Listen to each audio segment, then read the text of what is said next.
Ladies and gentlemen, brothers and sisters, and all other gender fluid, non denominational kin. Hello! Welcome! Bienvenidos, muchachos. My name is Jetty Machete, the Mountain Wizard. And today, I would like to discuss a topic that I think could be very enlightening for lots of people. The ancient Greeks had a methodology through which they garnered knowledge and that they understood that thinking and learning all transpired through. And this was called the Trivium. The Trivium as a system was composed of three parts: grammar, rhetoric, and logic. And the definitions of these words kind of explain the way that these things work. Because grammar is the foundation. Grammar is just words and the way that words work. And rhetoric is just, when it's in its baseless form, it's just putting words together to formulate sentences. And so you start with your words that you learn, and then you just kind of stack them together in different ways, and then through rhetoric, logic is created. And logic is, of course, the reasoning. That's the higher function of grammar. And rhetoric is the transformative effect of grammar into logic. And so if you've got a person who has, well, let's just say poor grammar, and I'm not talking people that mistake your, and your, or there and there, or loose and lose, even though loose and lose is actually a very good example,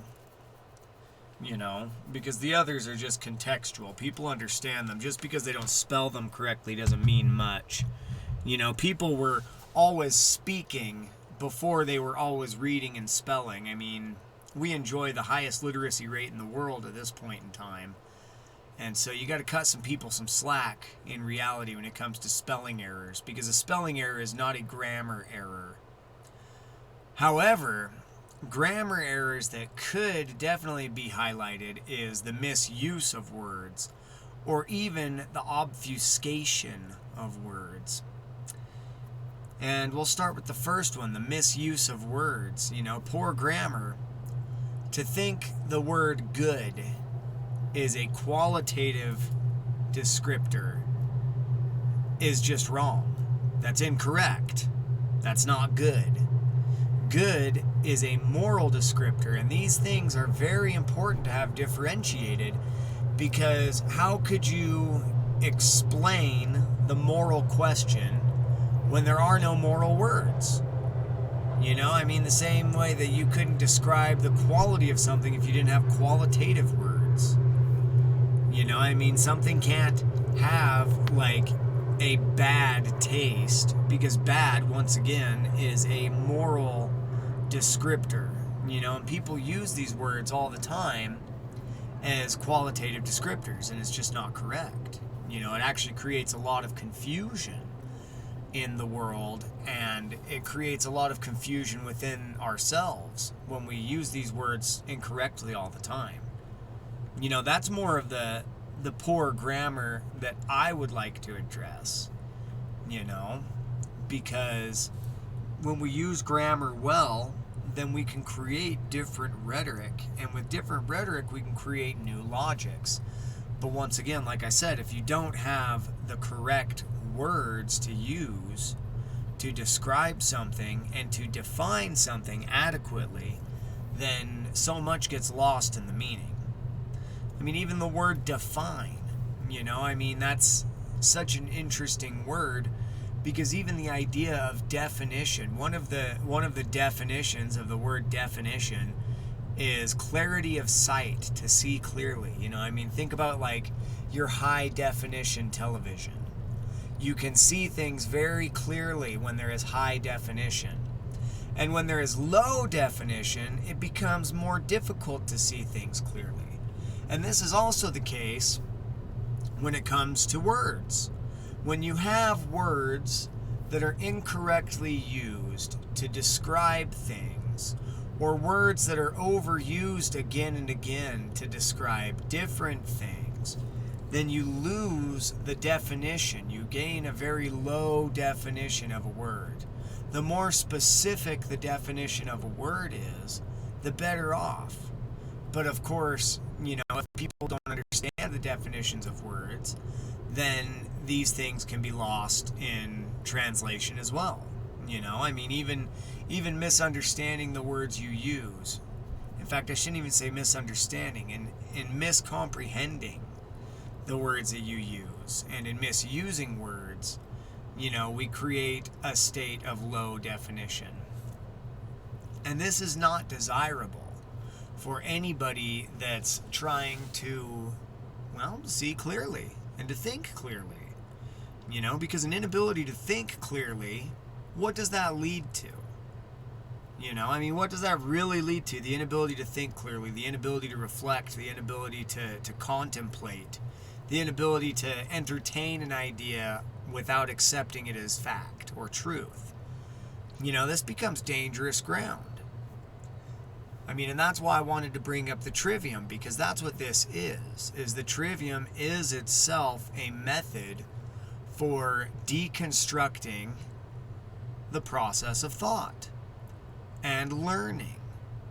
If you can learn how to learn, then you can learn more effectively. And this is something that we simply aren't taught, even though it's the very basis of critical thinking, is how, pray tell, does one learn? How does one think?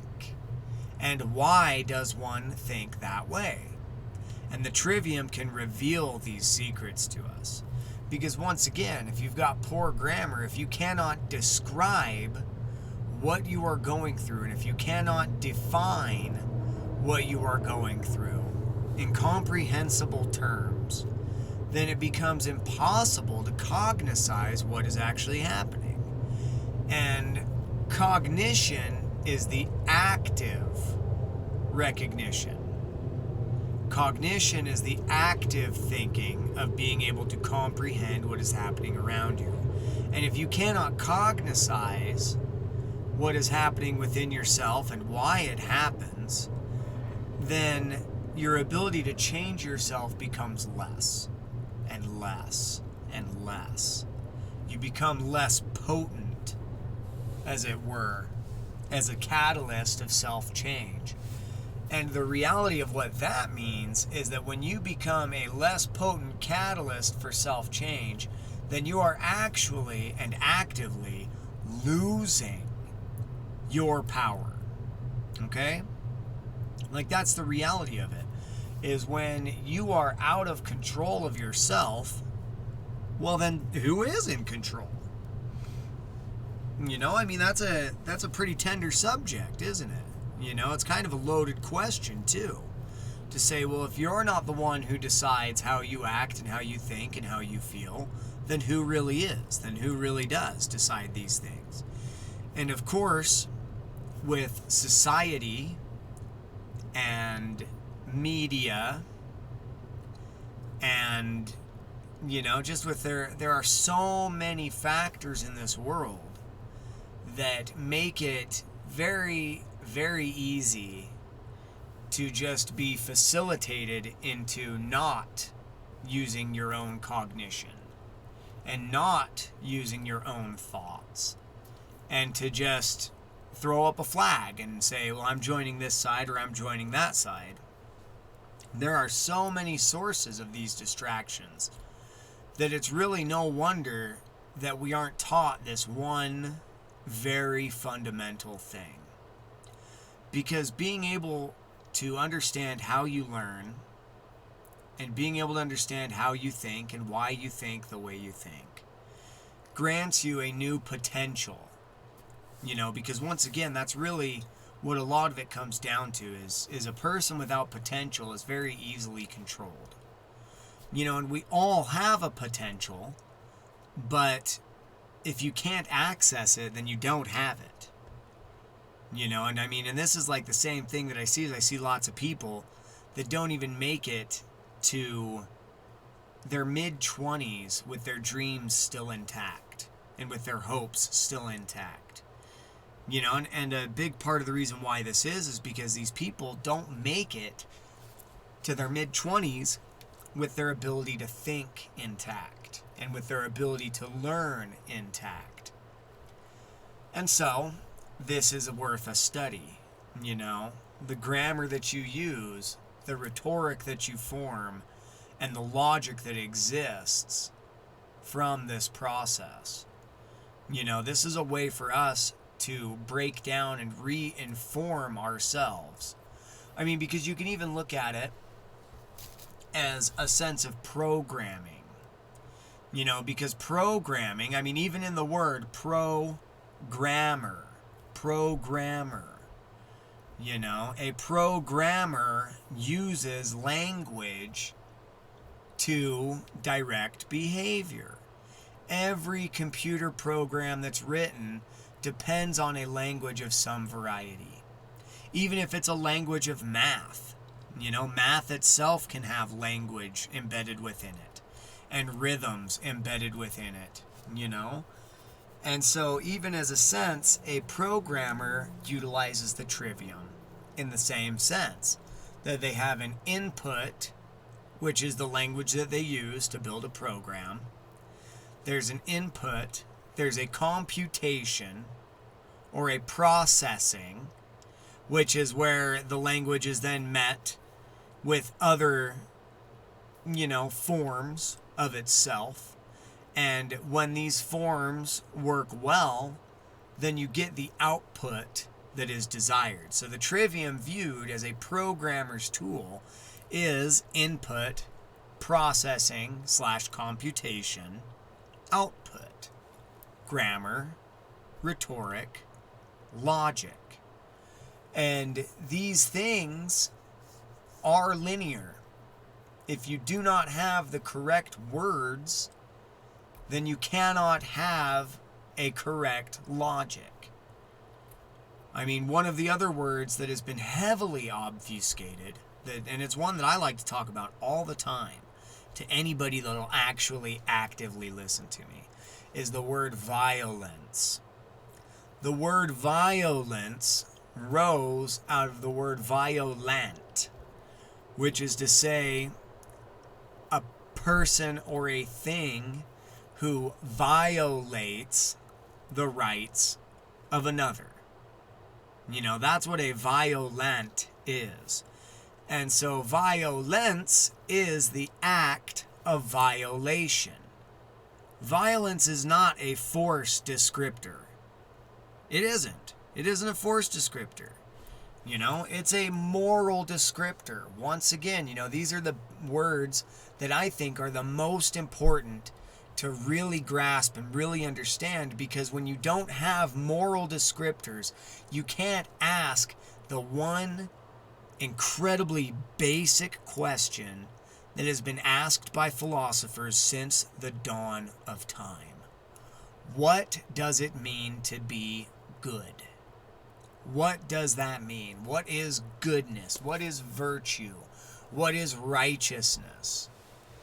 You know, if you think violence, you know, like a storm, like a hurricane.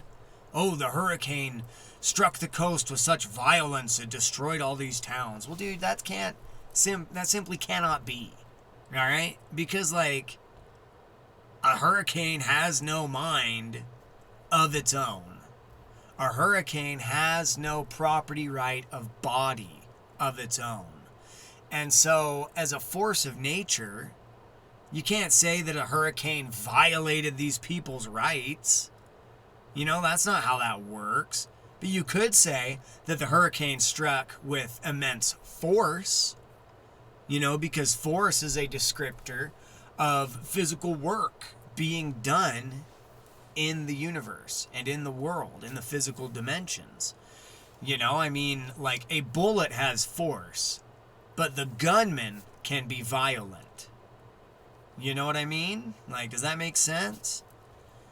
I mean, and so it's really important to understand our words because, you know, third time's the charm. It's how we learn. It's how we think. You know, if you don't use the correct words, then you will not have correct thoughts.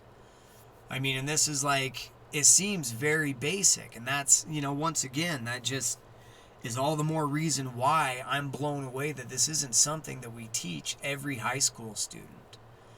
You know, I mean, because this is incredibly pertinent to critical thinking skills. If you can understand how to think, then you can understand how to learn. Then you can think and learn what you want. And then you are no longer a prisoner inside of other people's words. You know, because then you can actually start to use your own words. And when you start to use your own words and formulate your own thoughts in a correct manner of things, then it becomes so much more difficult to be fooled and to be rused into, you know, these fool's games, onto the fool's ship, you know? I mean, never sail on the ship of fools. It goes round and round and round, and, you know, you never solve anything. It's just, and it's all based in deceit. Just like warfare. All warfare is based in deceit. You know, read The Art of War. It'll tell you all about it. And that's one reason why, you know, I want to bring it to the forefront as one of the first lessons that I can give, you know, is what is the trivium? What is the trivium? Grammar, rhetoric, logic. The words we use, the sentences we form, what it actually means. You know, I mean, and once again, how could, if there were no words for good and evil, how could you decry the evil acts that happen in this world? You know, how could you understand the evil thoughts that you have or why they are evil? You know, I mean, if you can't understand, if you have no words to even begin with, then there's really no way to move forward, you know, because I mean, that is the one thing that we all have to accept, is that no matter what, every human being has a level of thinking that is beneath everything else, and that informs everything else. You know, the capacity for thinking is different for all of us, but every single one of us has a capacity for thinking. You know, we all have a capacity for learning, and we all have a capacity for physical intellect and creative intelligence and emotional awareness. You know, I mean, I've met people that had a very limited capacity for rational thinking, but they still had a high capacity for moral action. You know, you don't have to be an Einstein or a Stephen Hawking, as much as I even hate to bring that guy up, you know, because as far as I'm concerned, he was very creatively bankrupt. You know, but you don't have to be somebody with this supposedly astronomical intelligence to be good. But you have to understand what it means to be good. And so, that's the first thing, is how do we understand that? Grammar, rhetoric, logic. Ladies and gentlemen, brothers and sisters, thank you for listening to my talk. If you would be so kind as to leave a like on this video, leave a comment down in the comments section. I don't even care. Let's have a discussion about this. Is there something you don't understand? I'd love to elucidate it more. And I obviously don't know how to do that unless we speak with each other. So please leave a like, leave a comment, consider subscribing to my channel. And I bid you all the best of days, goodwill and Godspeed. May the sun be at your back and the wind at your feet. Thank you.